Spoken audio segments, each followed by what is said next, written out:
Hello everyone, তো তোমাদের সাথে অনেকদিনই আমার কোনো মিনি ব্লগ শেয়ার করা হয়নি, ওই জন্য ভাবলাম আজকে একটা ছোট্ট মিনি ব্লগ তোমাদের সাথে শেয়ার করি। তো বেসিক্যালি রবীন্দ্র জয়ন্তী হওয়ার কথা 25শে বৈশাখের দিন, কিন্তু আমাদের স্কুলে আজকে হয়েছে। কারণ কিছু সমস্যা থাকায় আমাদের যেহেতু রেজাল্ট ডিস্ট্রিবিউট করার বিষয় থাকে, তো তার জন্য না আমাদের ডেটটা একটু পেছানো হয়েছে। তো যেহেতু এক মাস ধরেই রবিপক্ষ থাকে, তো যে কোনো দিন সেলিব্রেশন করাই যায়।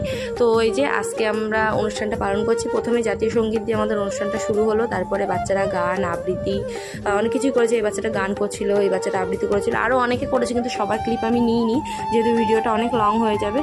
আর তাছাড়াও আজকে স্কুলে সব বাচ্চারা এসেছিল, কিছু কিছু বাচ্চা অ্যাবসেন্ট ছিল। আর তারপরে এই বাচ্চাটা গান করছিল ওর বাদ্যযন্ত্র নিয়ে এসে।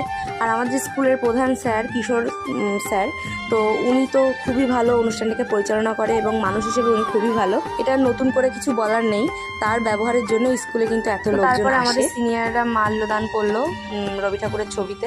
তারপরে এখানে আমাদের অনুষ্ঠানটা শেষ করা হলো, কিন্তু তারপরেই ছিল মেন সেটা হচ্ছে রেজাল্ট ডিস্ট্রিবিউট করা। এই যে এটা ছিল আমার ক্লাসের রেজাল্টগুলো।